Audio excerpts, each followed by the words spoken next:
I was winning the World Championship, like I won 6 times in a row. But even though I knew that I have so many rooms to improve, so I wasn't satisfied with myself, the performance that I did. And I tried to improve every time and improve my game because I criticized myself very much and I knew that, you know, I could do better. I said, okay, for me to be able to break records, to get where I want, I need to keep improving because when you start winning, you become a target. Zulucast Talk. Χορηγός του επεισοδίου είναι το Πανεπιστήμιο Νεάπολης Πάφου. Andreas, how are you doing, brother? I'm doing great. Yeah? Nice to see you.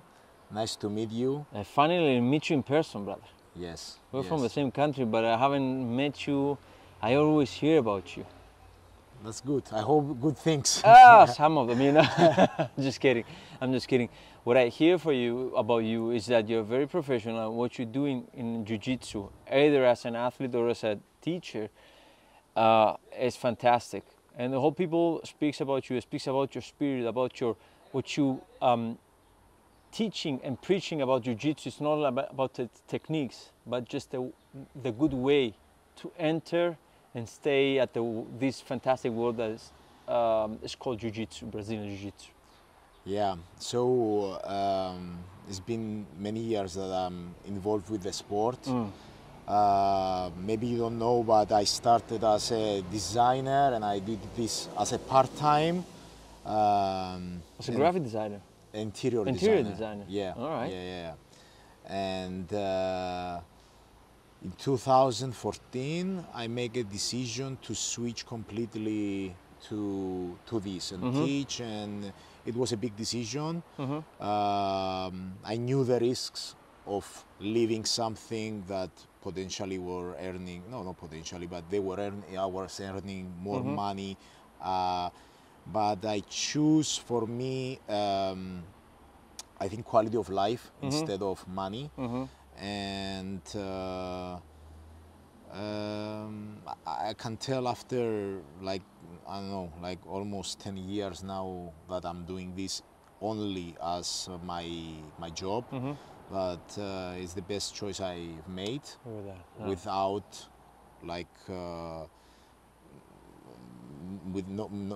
without saying that it was easy path. Okay, It was a very hard path. Very hard. You know, what I say a lot of times is that one of the most difficult things in people's life is to change your life. You know how hard it is to change when you change your job, not just from one job to another job. When you change the whole mentality, like I used to be a chef, and right now I'm I don't know, a fireman. Yeah. It's the whole world because it's always 8 hours per day, per week, per month, per year, and this one is going. But I have a question for you. If I ask you if this brought you happiness, I'm sure the question is yes. But if I ask you what is happiness, like where do you find happiness in jiu-jitsu? Okay, so in my opinion, what is the most valuable thing we have is time and quality time. Okay. Because you can have time and suffer, or you can have time and spend it well. Yeah.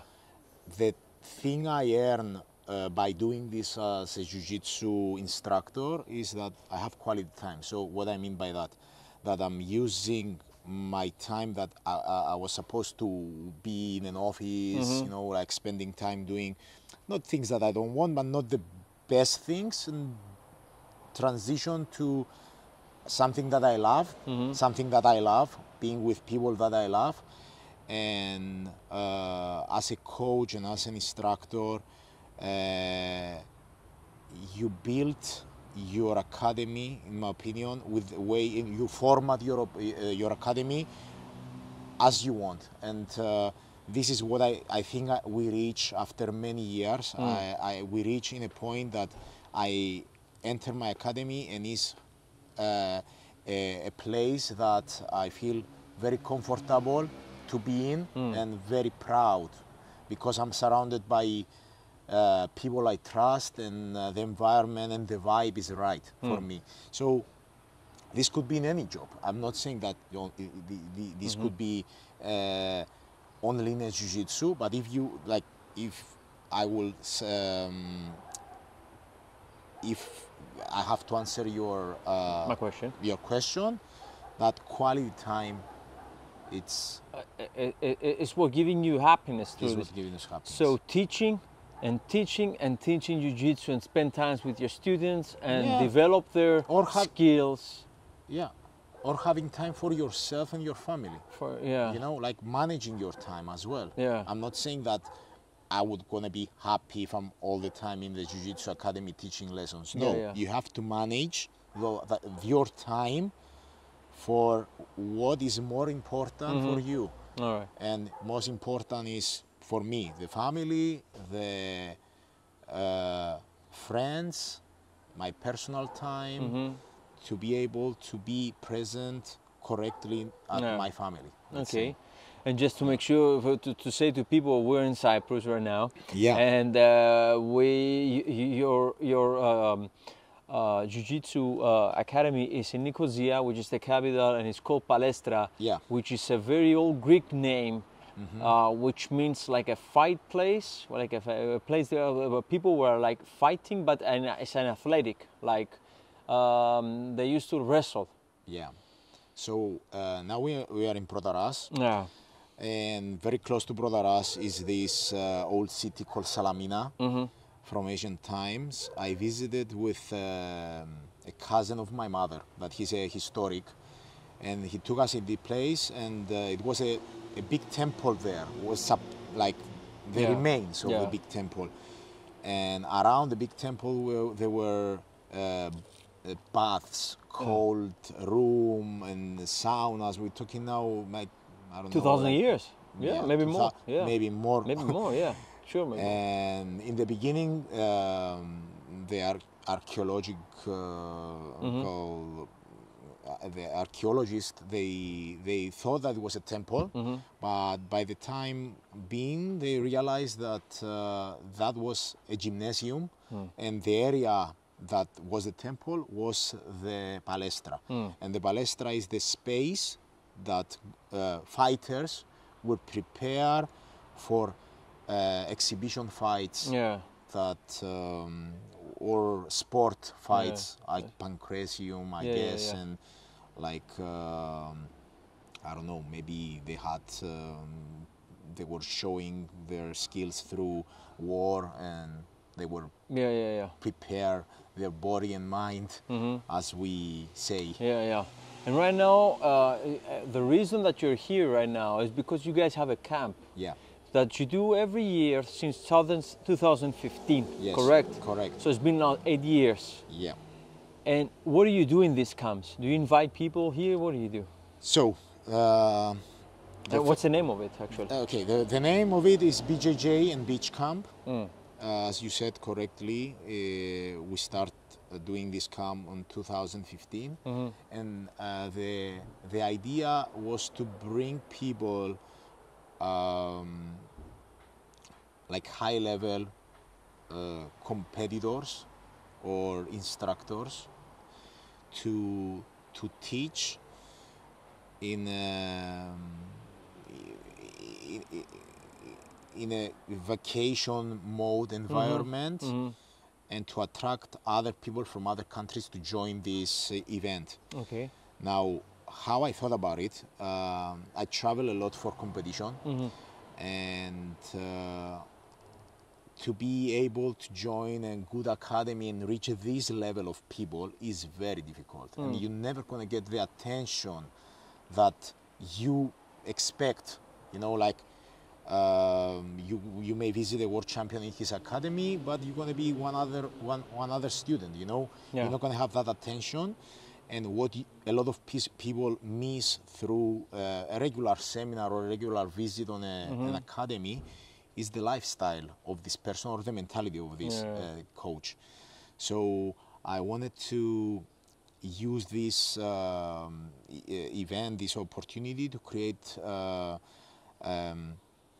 an experience for the participants to get like to understand exactly how this high-level competitor's mindset inside the mat and outside the mat when we go out for dinner with him, when we play volleyball at the beach, when we hang out, when we are in the car moving from places to places, and you ask these small questions that they may change a lot the way you think and the way you may compete or approach the competition. Okay. So basically you bring a teacher every year, world-class teacher, right? So who do you have this year? So this year we have six-time world champion Lucas Lepri. He's a Brazilian living in the US, and we are so fortunate to like reach this level. Yeah.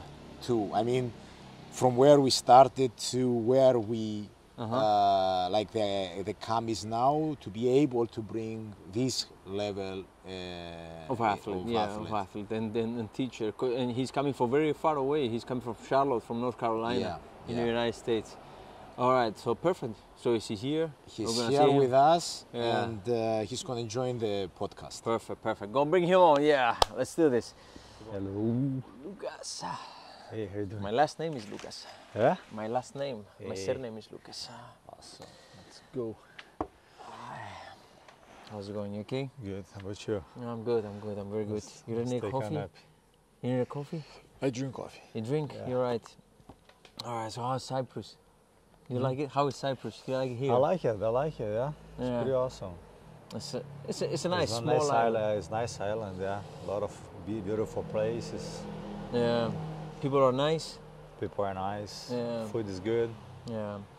Well, I spent some time over there at the camp, and it was fantastic. I love the way you teach. I love the way you preach. I love how you motivate people to do the things that they used to do with no power, no pressure, very, very calm and very easy way. I mean, I was looking at you the first day and I was like, is this guy doing jiu-jitsu or is he doing something else? Which is very, very, very nice. When did you start to get into that rhythm? What was the, I know you started in 2000, right? In 2000. Yes, 2000. Yeah, so it's been now 23 years. When you started, did you start with the same way of moving that you do today? Like this very calm way that you work, or it used to be different and now it's different right now? No, I think it's kind of the same way. Yeah, so I always like very patient. I did capoeira before. I think that helped me, the way that I position myself, my balance, you know. And I started teaching also very young too. I started helping my teacher in the classes when I was blue belt, and learn how to teach. He was really good teacher too. And I started see, you know, like the way that he was teaching, explaining, and make the students, you know, understanding easily what he was trying to say, and yeah. But basically the way that, you know, I teach and move myself, and was always like that. Yeah. And your teacher was Elan Santiago. Yeah, Elan Santiago. You're talking about him, right? And he was the person who teach you basically. Yes, I started training jiu-jitsu with him. So he's from Rio de Janeiro and moved to my hometown, Uberlândia, and I started training with him. And basically I trained with him very often from white to purple belt. And then he moved when he graduated me to brown belt, and then he moved back to his hometown. And that's the time that I was 19 years old and started teaching full time. I started leading the team full time. And then I started training with Tererê more often back in São Paulo, and then I was traveling to train with him. So basically, and then after that, in 2006 we moved to Alliance team. So, and then I have 3 professors. on Three my entire life. professors. Yeah. So Elan was the first one, Terere and Fabio Gurgel. So that was the 3 Right. that I had my entire life. And I heard somewhere, I read somewhere actually, that a guy who inspired you was Fernando Margarita, right? Yes. Why that person inspired you for the jiu-jitsu? So back in the days, they have like a TV show in Brazil on the MTV. They're like called like 20, was very young people, you know, like 20 some years old, and Margarito was on the program, on the TV show that was showing his routine, the way that he was prepared to compete. So on that time, he was prepared to compete the Pan Ams in US, and then I got fascinated the way that, you know, he was like the lifestyle basically, you know, training, workout, you know, like eat well, eat healthy, you know. And then as soon as they start video, and then I saw jiu-jitsu the first time on the TV, you know, I was saying, man, this sport is cool, you know. And then I was talking to a friend of mine, and then a friend of mine, he told me that he started training jiu-jitsu, and then he invited me to go and train a little bit, try the class, and then I went, and I never stopped it since then. Yeah. Well, at the beginning, everyone is, I mean, most of the people that they like jiu-jitsu, they kind of fell in love with it. Like the whole system attracts them, because Yeah. it's very unique, and it's something different. It has a different philosophy. It's not, I say a lot of times that it's different from Taekwondo, it's different from Karate, it's different from Kung Fu, because you have another different way of philosophy. And I always say this, that maybe the people from Brazil, the Brazilians, created that thing, like to the different lifestyle that everyone likes today. When you started your game, today when I see your game, is, you know, it's fantastic. It has a lot of detail, and you put a lot of stress to that person. You're not stressed, but the other person is very stressed, because you know how to move and play with the other opponent. When did you create that game, that plan? So like I think it's kind of the foundation is really important. When you learn the foundations really well, you know, you can carry that your entire journey, and start understanding what's going to be the next step. And then as soon as you have a foundation, then later on you can start adding things to your game, you know. And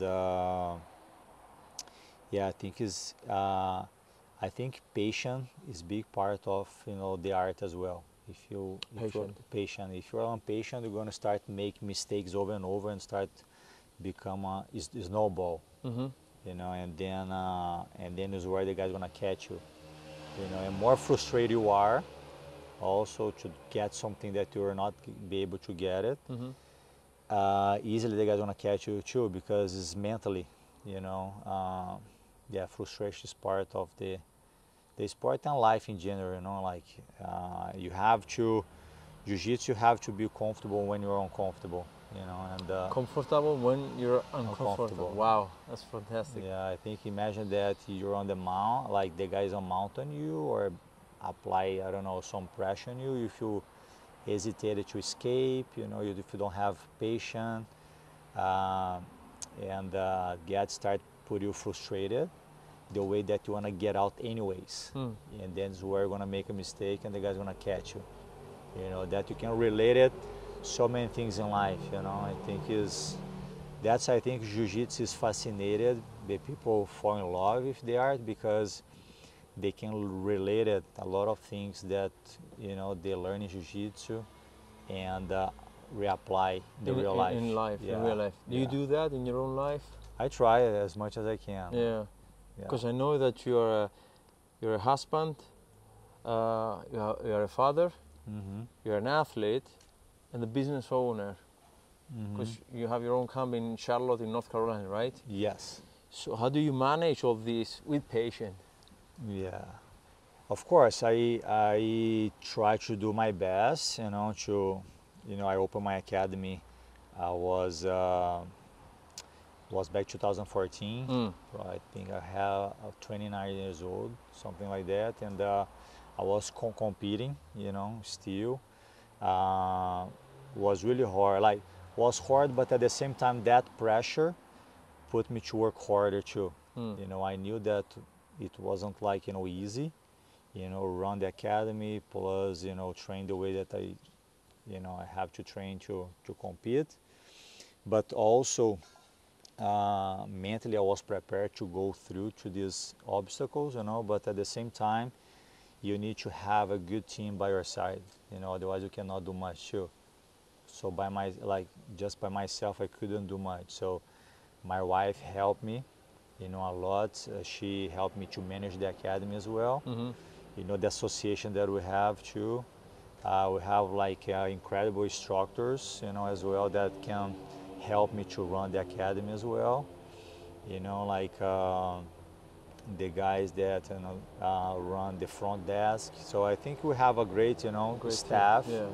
So that I could, you know, focus on myself to compete it, you know, to be, you know, focus, of course, everything, you know, my family as well, but at the same time, have all this staff by my side help me to achieve my goals, you know. So yeah. And do you teach also, or you just manage? Yes, I teach too. You do? Yeah, I teach a lot actually. Actually, teach is part of my passion as well for the art, because as I said, I work since I was teaching and work at the same time. And luckily, you know, like I work with I love, but I started teaching, helped my first teacher when I was 16 years old. I was a blue belt. So, and then I started teaching full time when I was 19. I was a brown belt. So, and I never was just athlete before. You know, I grew up, you know, having these two, you know, working these two things together, like teaching and competing. You know, I don't know how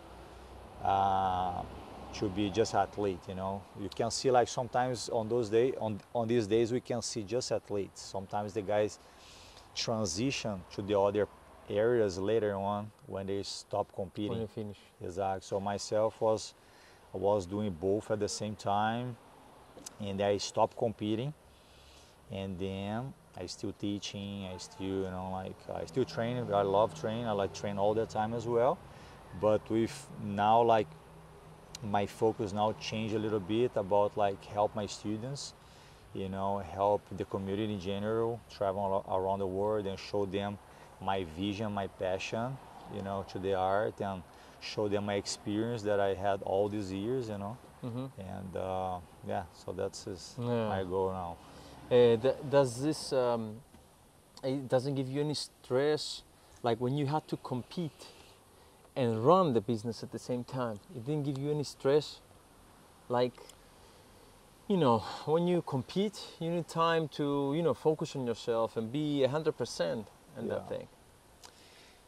Yeah, it's gonna be, I think everything you're gonna do with that you care about it's gonna create some stress. You know, if you don't care much about it, because that thing is not much important for you.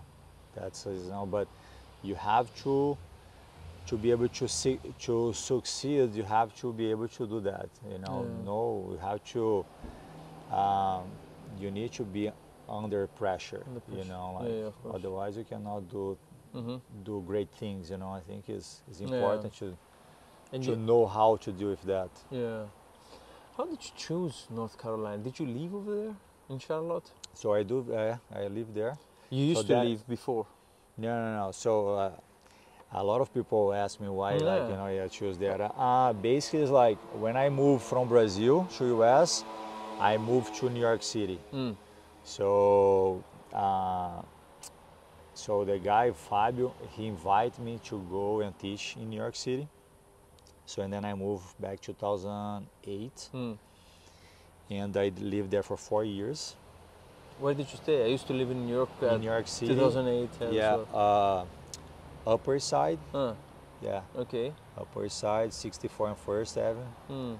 So I lived there for 4 years, and after that, Master Jacaré, he has the Alliance HQ in Atlanta, Georgia, and I was kind of ready to open my academy. I live in New York, you know, and then my friend Cobrinha, he used to teach there. So and then he moved to LA to open his academy. And then Gurgel and Master Jacaré, they asked me if I could move to Atlanta, you know, to help teaching there Georgia. before I opened my academy. And then I moved there. I stayed there for 2.5 years. Okay. And then after that, I chose Charlotte. So before Charlotte, I was thinking about Chicago, you know, bigger city, you know. But I went there a few times. I like the city, but I felt that Too for cold. me was, yeah, no, I think the weather, I can deal with the weather really well. I think about quality life, you know. I don't want to like go to big cities, stay on the traffic, you know, get like, I think it's kind of like, I'm very calm. I would like to go to a place that I can grow with the city as well, some upcoming cities, you know, and start growing there. But our main focus was quality life, you know, it's calmer. Yeah, it's a nice city. I've been over there. Yeah, it's really nice. I like Charlotte, you know.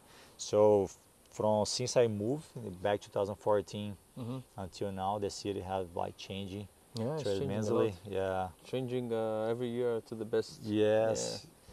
And But besides that, it's a nice city. The people are nice, and have the airport, international airport that I can travel as well. So it's good. yeah, it is. It is.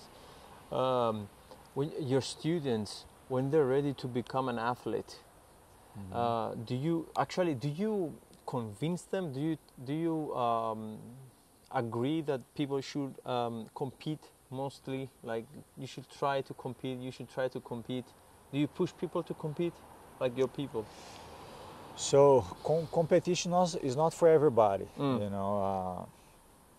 But I try to talk to them and make them understand that it's important for them to compete at least once a year. You know, even though they're like, you know, do jiu-jitsu for hobby, you know, and like as I said, it's not everybody wants to compete.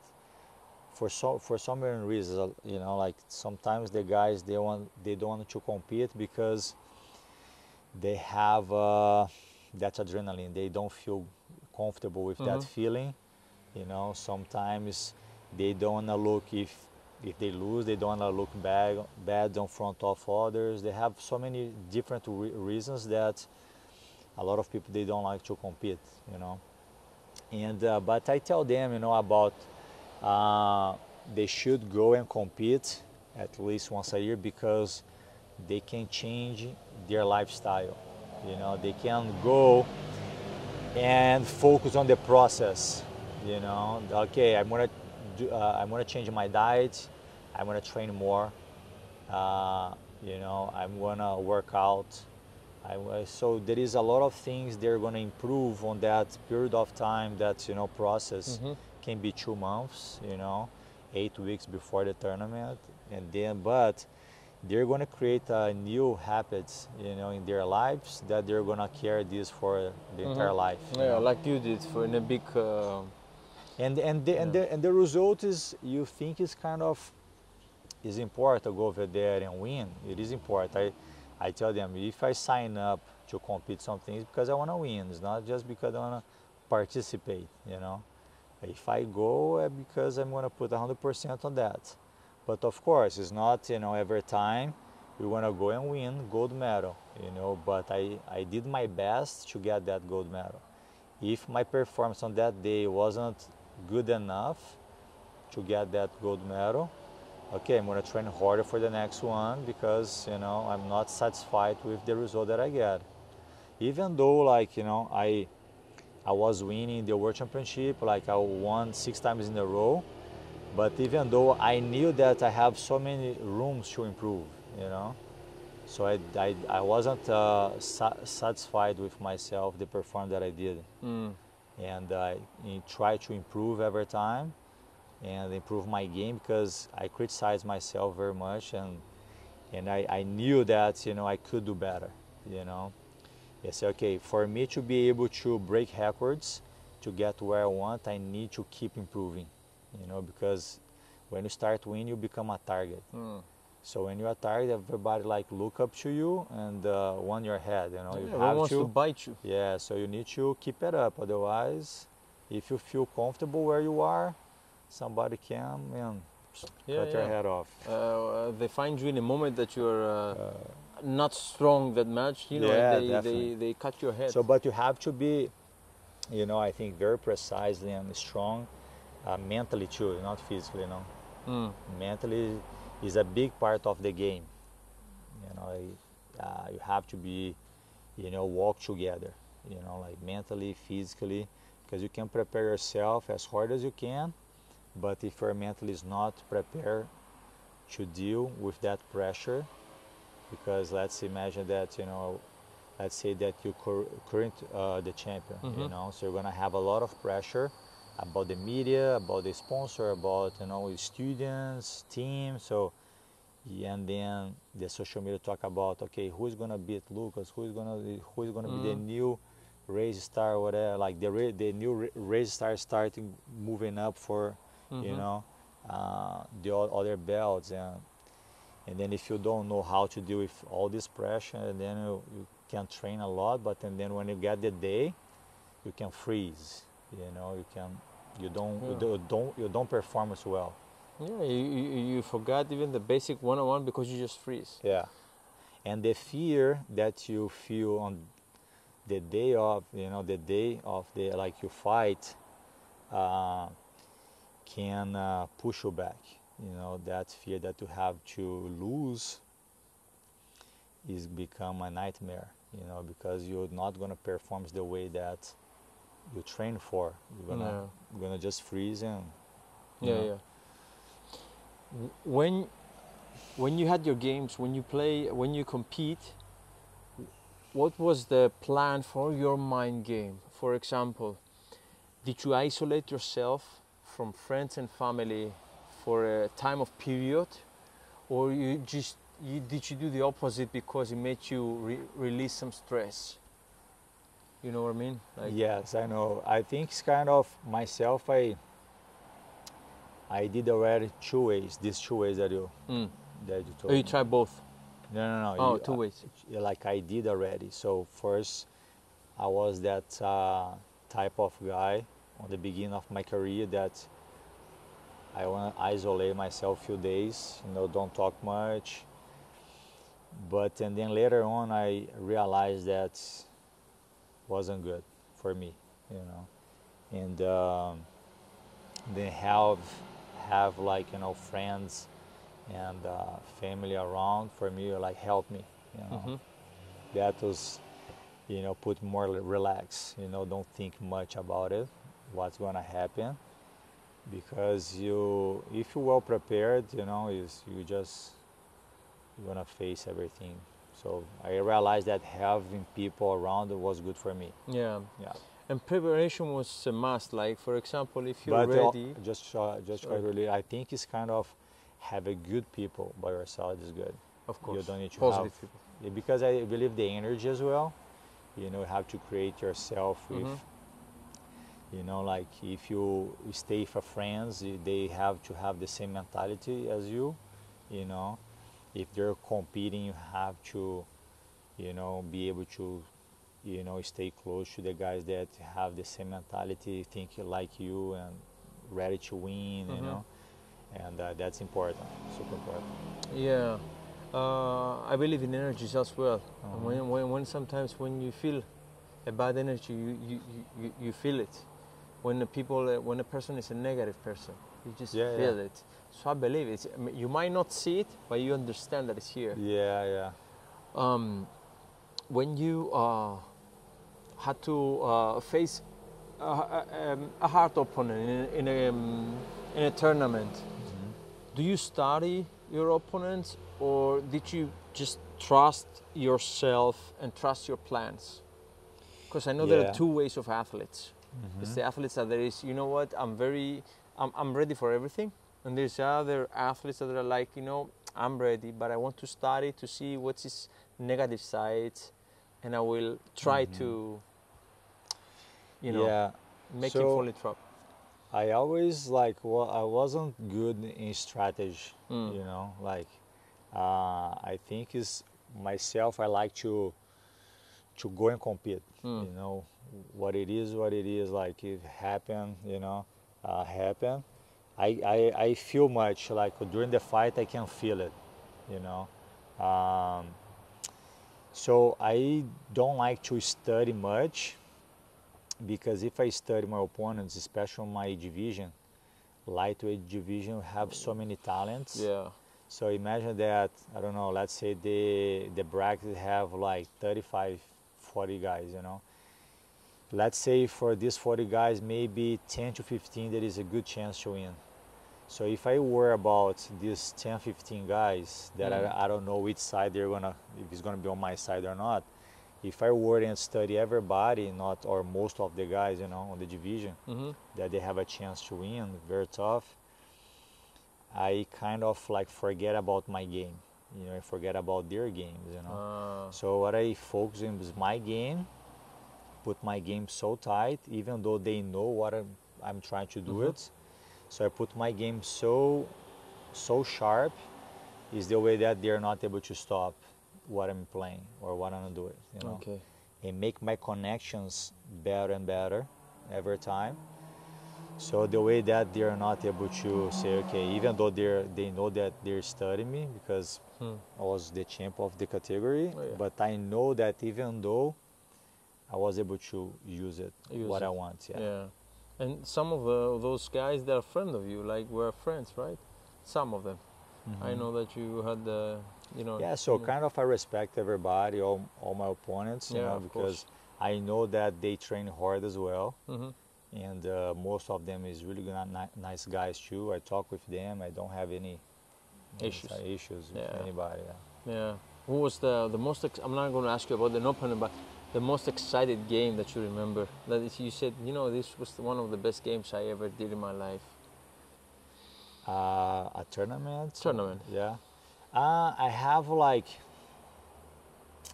I have few.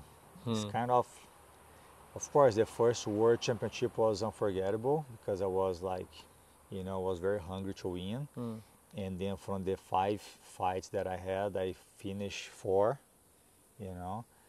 But it wasn't perfect, because some guys scored points on me. But I think the best performance that I had, it was in 2016.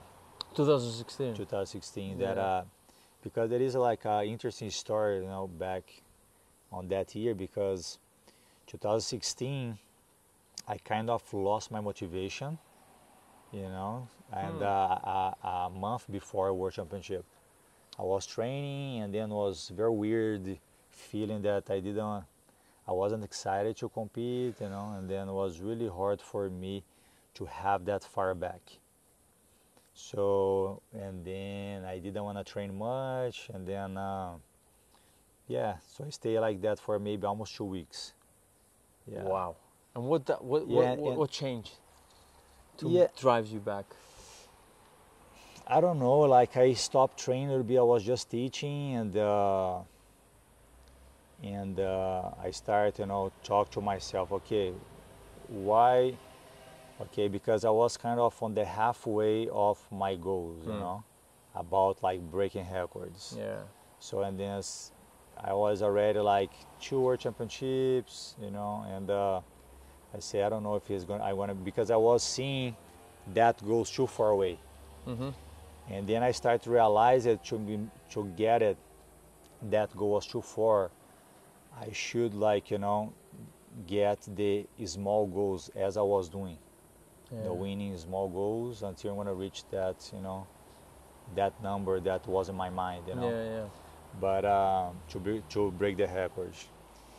And then because you know, sometimes look impossible to get it. If you have a big goal, you know, it looks like the journey looks so long, so far away that you say, man, I don't know if I want to get there, you know. Instead, you start seeing the small goal and you start conquer that small goals, steps. and then when you pass over the years, you're gonna get where you want, you know. Yeah. But as a human being, like, you know, you want like some things like quickly, you know. Yeah, of course. Overnight, you wanted the results. Especially you know? when you're young. Yeah, and then I started talk to myself about that and start realize that, you know, I should keep thinking the way that I was thinking before. And then start realizing that the World Championship was very important, you know, for me again, because if I don't do well, I cannot get where I want, and that fire start back, you know. I start training a little bit more, because I was training, but I was more teaching, but I was training as well, but I wasn't, because when you train, is two type of the way that you train, you know. You train for have fun and don't focus anything, you know, and you can train, okay, a little bit hard, but not hard enough, because when I used to train very hard,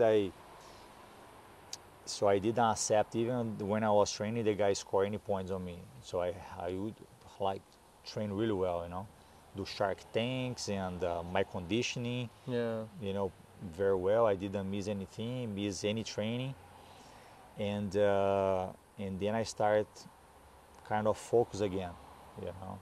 Maybe 4 weeks before, 3 weeks before, I was kind of focused again.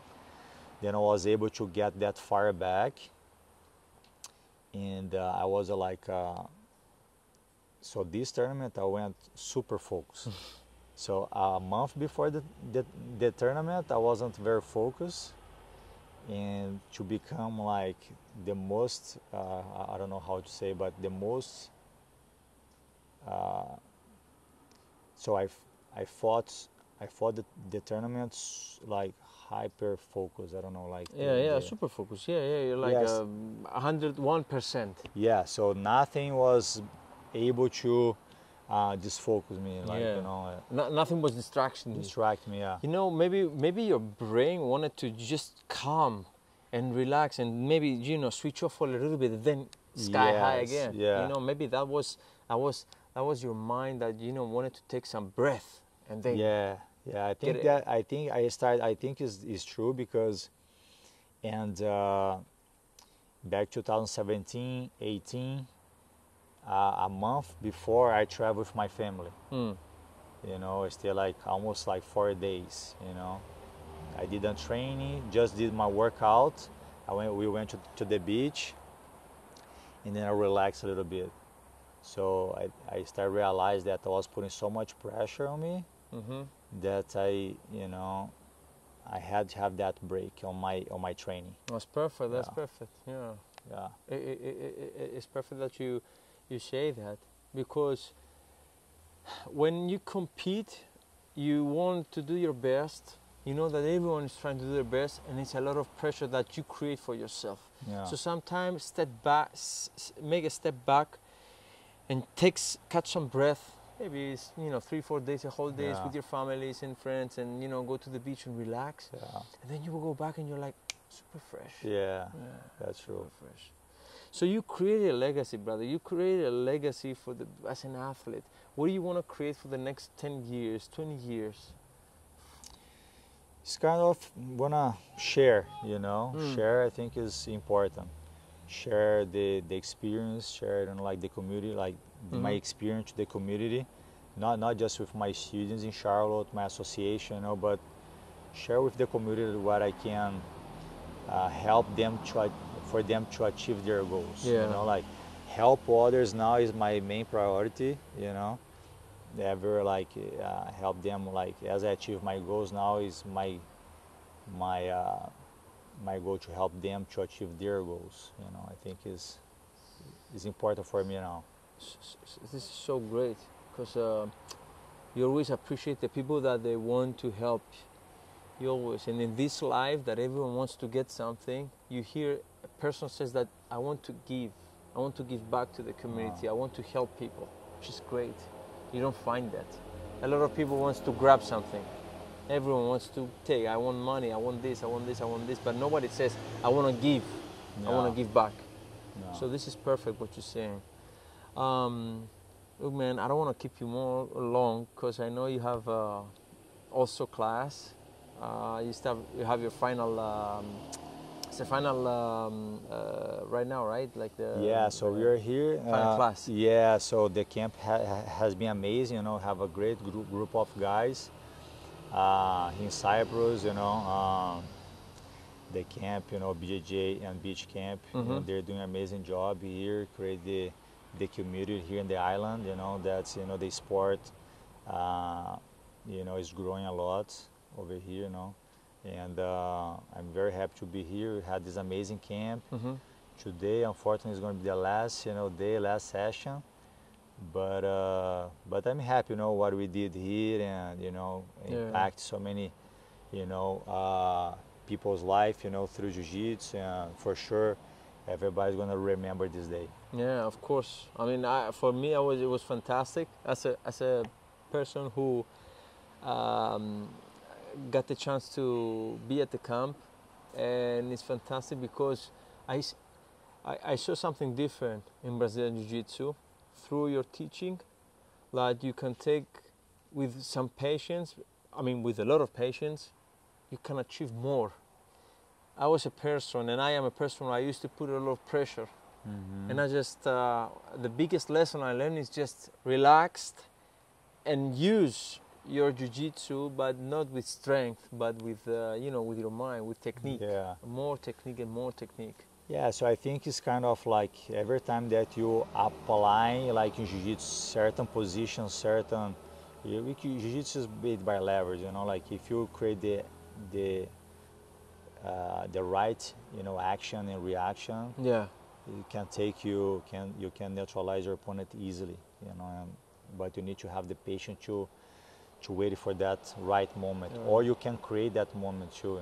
Yeah. And you said today that everything is about timing. Yeah. Wrong timing doesn't give you anything. Yeah. Well, thank you so much. Thank you. Thank you. It was awesome. I wish Thanks you for the having best. Thank you for doing this. Are you going tomorrow to the States? Yes, I go tomorrow. Oh, good, nice. I wish you a safe flight back home, and I wish you the best. Whatever you do, I'm sure you will do more and more things. We will follow you and through Instagram and social medias and stuff, and we'll continue to learn about your legacy. And thank you for everything. Thank you for being here. Thank you. And thank you, and all success as well. And if I ever come in Charlotte, stop by for sure. Yeah. If you go and don't stop by, you're in trouble. Oh, thank you so much. Thank you. Appreciate it. Have a good one. Sure. Zulu.